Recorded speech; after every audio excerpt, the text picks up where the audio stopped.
네, 반갑습니다. 자, 이번 시간부터는요, 시장 환경 분석 문제풀이 시간 가져보도록 하겠습니다. 시장 환경 분석은 페이지 154페이지부터 보시면 될 것 같습니다. 페이지 154페이지 시장 환경 분석 중에서 챕터 1 경기 분석을 한번 알아보도록 하겠습니다. 자, 경기 분석은 보통 그 미시 시장보다는 거시시장을 살펴보는 거거든요. 그리고 우리 신용분석사 시험에서도요, 미시경제학, 지금 여기가 시장환경 분석이 경제학을 조금 다루는 학문인데, 다루는 그런 챕터인데, 과목인데, 미시보다는 좀 더 거시 쪽에 가까운 것을 좀 초점을 맞춰서 보고 있고요. 그 다음에 그거랑 플러스 일반 경영학 내용, 그 다음에 산업환경 내용, 이런 것들이 추가적으로 들어가 있다고 보시면 될 것 같습니다. 그래서 우리가 이 시장환경 분석을 잘하기 위해서는 일단은 거시경제를 잘해야 되고요. 그 다음에 산업에 대한 이해가 조금 있어야 돼요. 이거는 실무에서 현업에 종사하시는 분들이 조금 유리하겠죠. 그 산업 환경에 대해서 보다 남들 뭐 대학생들이라든지 아직 그 실무를 경험하지 않는 그런 사람들에 비해서는 좀 더 수월할 겁니다. 실무를 하고 계시는 분들은. 그리고 일반 경영학, 여러 가지 그 일반 경영학이라고 부르기도 조금 그렇긴 하지만 어쨌든 우리가 대학에서나 경영학 수업에서 배웠던 내용들이 있죠. 그런 내용들 중에서 중요한 개념들이 조금씩 나오거든요. 그런 것들을 정리하시면은 이 시장환경 분석은 암기할 내용이 조금 있고, 그 다음에 좀 반복적으로 내용들을 좀 보는 게 좋을 것 같아요. 문제도 많이 풀어보면 좋겠지만 실질적인 개념이라든지 그 내용을 많이 잘 봐야지 실제 시험장에서도 적용할 수 있을 거라고 생각이 듭니다. 자, 1번부터 바로 들어가도록 하죠. 자, 1번. 거시적 시장에 대한 설명 중 옳지 않은 것은 이렇게 있습니다. 자, 거시적 시장은 크게 4가지 시장으로 구분이 돼요. 하나는 상품, 두 번째는 노동, 증권, 그 다음에 화폐 시장. 이렇게 4가지 시장으로 구분이 되는데요. 일단 첫 번째 상품 시장부터 보겠습니다. 상품 시장은 시장인데 뭐가 팔고 있냐면, 뭐가 서로 사고 팔고 있냐면 상품이에요. 상품. 물건이라고 보시면 되겠습니다. 물건, 우리가 사용하고 있는 핸드폰, 뭐 지갑, 가방, 이런 것들 있죠. 그런 것들을 상품이라고 하니까, 뭐 여기서는 우리가 눈에 보이는 이런 유형 상품도 있을 테지만 뭐 제가 제공하고 있는 강의라는 이 서비스도 요 하나의 상품으로, 우리가 서비스 상품이라고 부르잖아요. 상품으로 볼 수가 있겠죠. 어쨌든 그 상품 시장은 국민경제 내에서 생산된 모든 재화와 용역이, 이 용역이 바로 서비스예요. 용역이 거래되는 시장으로 기업이 보통 공급을 하고요. 그렇죠. 기업이 보통 공급을 하고 가게, 기업, 정부가 수요를 하고 있습니다. 그렇죠. 일반적으로 그렇다라는 거예요. 가게에서도 물론 재화 용역을 제공할 수 있죠. 그런데 일반적으로는 기업이 먼저 공급을 하고 그거를 가게, 또 다른 기업인 기업, 그 다음에 정부가 수요를 하는 그런 형태라고 보시면 되겠습니다. 자, 노동시장은요, 뭐가 거래되는 거예요? 인력이 거래되는 거죠. 그 생산 요소인 노동이 거래되는 시장입니다. 여기까지는 맞아요. 그런데 기업 및 정부가 공급하고 가게가 수요한다. 일반적으로는 가게가 공급자가 됩니다. 여러분들이 직장에 나가서 일을 한다라고 했을 때 기업은 여러분들을 사는 거예요. 월급을 주고 연봉을 주고 여러분들을 사는 겁니다.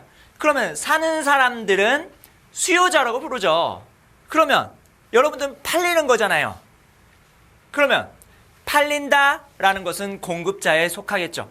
그런 식으로 대비해서 잘 생각해 보시면 좋을 것 같아요. 그래서 이 2번은 틀린 문장입니다. 반대죠. 기업 및 정부가 수요를 하고요. 가게가 공급을 합니다. 노동시장은요. 그래서 우리가 노동시장은 가게가 공급한다라고 보시면 될 것 같아요. 그렇죠? 증권시장은 증권이라는 거. 우리가 뭐 앞에서도 간간히 언급을 좀 드렸지만 채권, 주식 이런 게 증권이거든요. 그런데 채권, 주식, 이 증권을 왜 사고 파는 거예요? 목적이 뭡니까? 목적이. 자, 일단은 사는 사람 입장에서 한번 볼까요? 여러분 주식 왜 사는 거예요? 돈 벌려고 사는 거죠.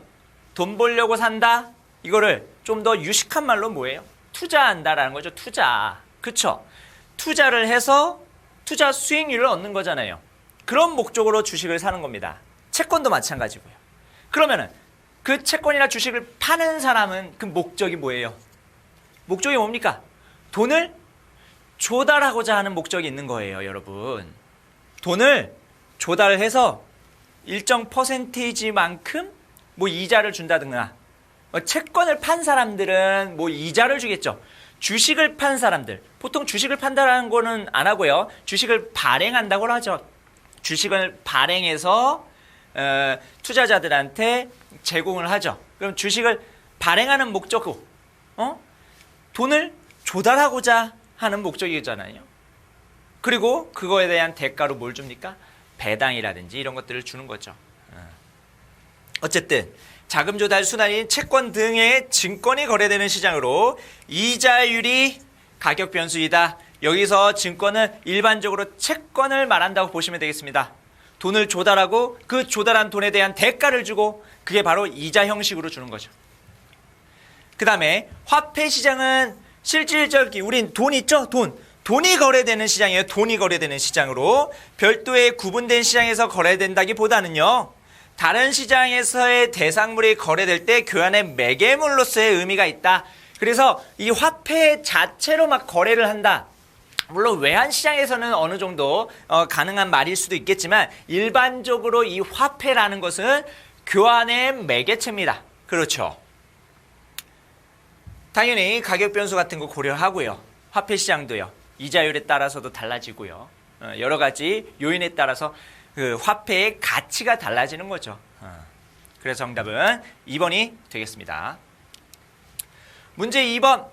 간단한 계산 문제입니다. 이런 것도 간단하게 나올 수 있어요. GDP 디플레이터의 정의를 네가 알고 있니? 라는 거죠. 얘는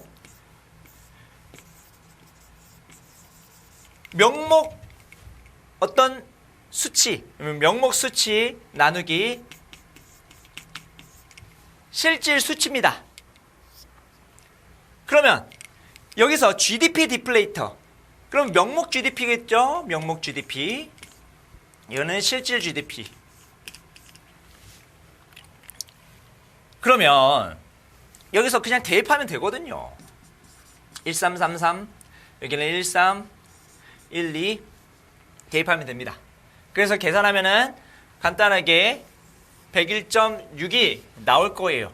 그런데 여러분, 우리가 실질과 명목에 대해서 한번 정리를 할 필요가 있어요. 실질은요, 물가 상승이 반영되지 않은 숫자입니다. 명목은요, 물가 상승이 반영된 숫자예요. 그러면은 이 101.6이라는 것은 물가 상승 정도를 얘기한다라고 볼 수도 있겠네요. 그렇죠. 실질 GDP를 얘기할 때는 항상 기준 시점이 있어야 돼요. 2010년도의 기준 시점 대비해서 지금 2011년도 실질 GDP가 1312라는 것은 물가 상승을 제외하고 순수하게 예를 들어서 뭐 많이 팔았다는 거죠. 물건을 많이 팔았어요. 동일한 가격으로 물건을 많이 판 상태라고 보시면 되겠습니다. 2010년도에 그때 물건의 가격을 기준으로 많이 팔게 되면은 그만큼 올라가겠죠. 실질 GDP는 많이 파는 거예요. 명목 GDP는 많이 파는 것 플러스 이자율까지, 물가 상승까지 감안한 거죠. 2010년도에 한 개당 뭐 100원이었던 게 2011년도에는 한 개당 뭐 120원이 했다면 120원을 기준으로 계산하는 게 명목이고 2010년도에 그 가격 한 개당 100원으로 계산하는 게 바로 실질입니다. 그거에